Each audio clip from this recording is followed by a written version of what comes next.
Hello everyone, I greet in the name of God Almighty. My name is Apostle Silas and I'm here with Nancy Grace, and today guys we have a very interesting video to react to. Of course you could see a dialogue between God and the angel, okay, during or before creation. Okay, you're gonna learn something like about the angels, as if angels tend to understand some things the same way God understands. And if you get down to the video, you're gonna understand what I mean. So if today happens to be the first time of you checking out my channel, don't forget to subscribe to my channel and follow me on my Facebook and Instagram. And if you have any video you want me to react to, don't forget to drop it at the comment section and I'm going to check it out. So guys, before we get on to the video, I'm a theologian and I make this video not to discredit anyone's religion. This is basically for educational purposes, and I believe that at the end of this video we all are going to learn from this. So let's get out to this video and check this out. And so I'll try to sort of take you through what my experience was as quickly as I can. So I came to the 30th verse of the second surah, Surah Al-Baqarah, and it began like this. It said, "Behold, your Lord said to the angels, I am going to place a vicegerent on earth." The Arabic word is khalifa. It means a representative or an emissary of mine. "I am going to place a vicegerent on earth." And they said, the angels said, "Will you place therein one who will spread corruption and shed blood, while we celebrate your praises and glorify your holiness?" And God said, He said, "Truly I know what you do not know." See, that's the verse that hooked me. That's the verse that caught my attention. That's the one that kept on making me read the story again and again and again. Because listen to the way it begins. "Behold, your Lord said to the angels, I am going to place a representative of mine on earth, a vicegerent of mine, an emissary, one who acts on my behalf." I thought, that's not the way it goes. You're not supposed to be placing man on the earth in some positive role, some elective office. You place man on earth as a punishment for his sin. Clearly, I knew the author didn't quite get the point. But still, it was an amazing line. But then I come to the next line, and it says, "And the angels say, will you place therein one who will spread corruption and shed blood, while we celebrate your praises and glorify you?" I looked at it again. I couldn't believe the question. They said, "Will you place therein one who will spread corruption and shed blood, while we, the angels, celebrate your praises and glorify you?" I looked at that and I said, exactly. That would be my question. Why would you create this being, supposedly for some positive role, when he's capable of doing tremendous wrongdoing? When he could spread corruption and shed much blood? Why would you create this violent and pernicious creature when you could create angels? As the angels clearly say, while we, the angels, celebrate your praises and glorify you. They're asking one of the most fundamental questions in the entire history of religion.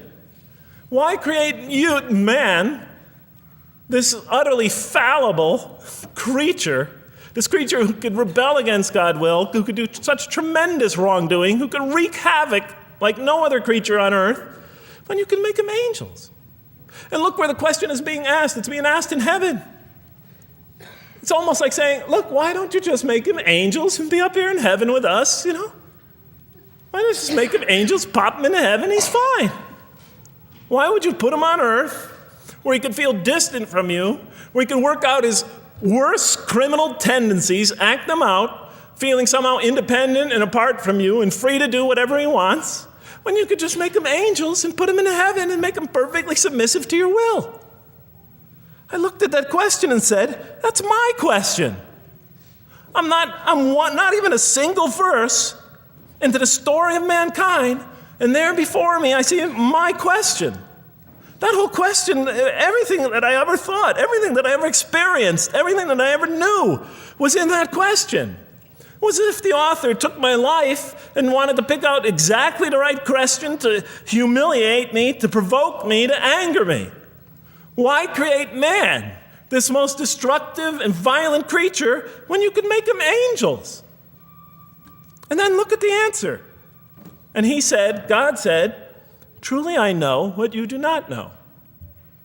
You know, in modern parlance, we would say, I know exactly what I'm doing. I read that and said, what? You know what you do not know? You know exactly what you're doing? Well, please inform me. Tell me what you're doing. Because, you know, I'm 28 years old and I haven't figured out it yet. And I have a lot of issues that I'm still dealing with that's connected to this question. You can't just get off that easy. You can't just tell me you know exactly what you're doing. Not after what I've been through. Not after you made me this way. And then I realized, of course, I was arguing with a God I didn't even believe in. And that would happen several times as I read through the Quran. And sometimes I would just get into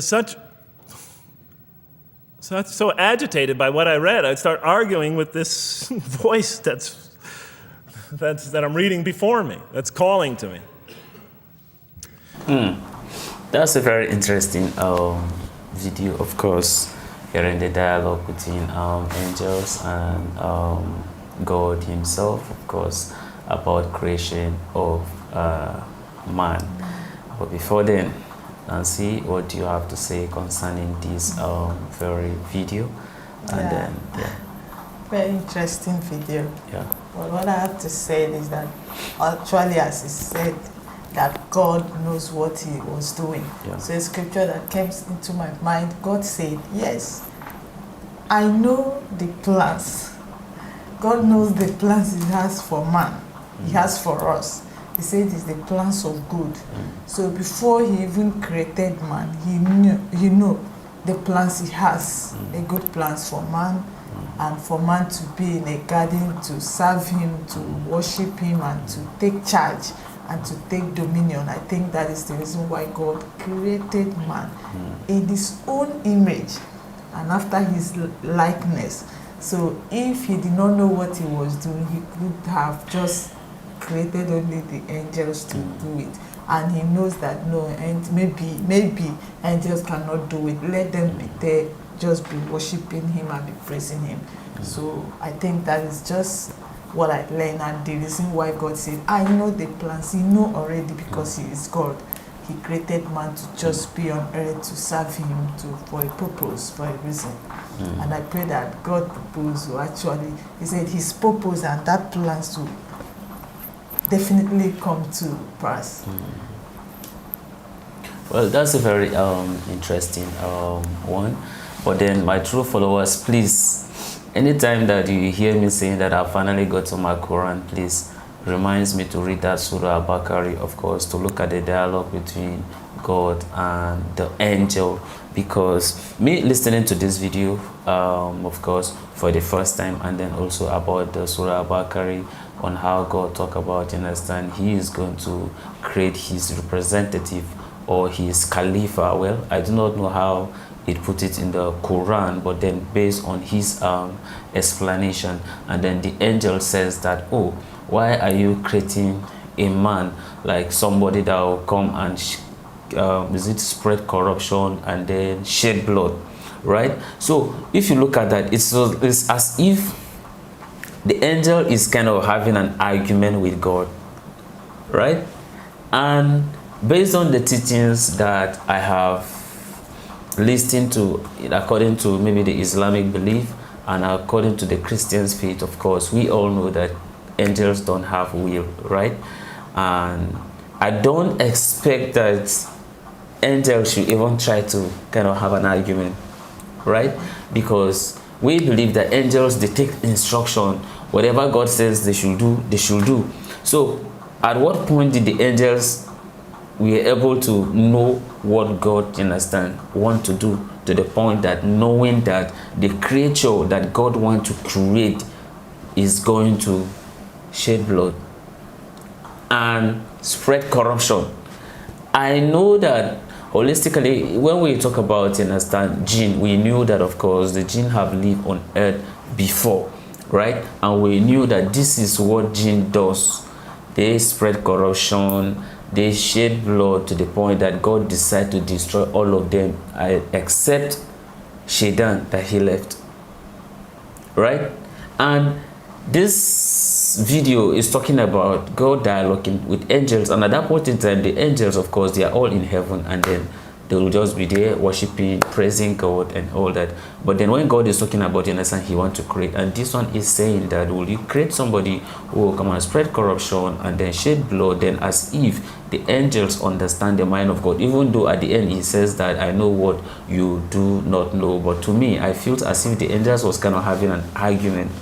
That's how I understood it. So that's why I want some of you to help me explain that Surah Al-Baqarah that he mentioned. Okay, help me explain it, you understand? If maybe probably I'm the one that didn't understand it well, or he is the one that is not interpreting it well, then it's for some of you to help to explain it to me for better understanding. Don't forget, that's why I always says that what we are here to learn. And of course the channel itself, like if you look at it, you realize that we are just learning from one another. I don't know better than you, and I always learn from you when it comes to the Islamic faith, and then when it comes to Christian faith. Of course, I believe that some of you will begin to learn few things. I know that some of you have already learned few things about Christianity, okay, from me. So I want you to just do that for me at the comment section. I believe that God will bless us all and give us the wisdom to understand his word. So this is the end of our video. If you like our reaction, if you like, share and subscribe, and if you have any video you want me to react to, don't forget to drop it at the comment section and I'm going to check it out. So guys, you remain blessed and I see you in my next video. Bye bye.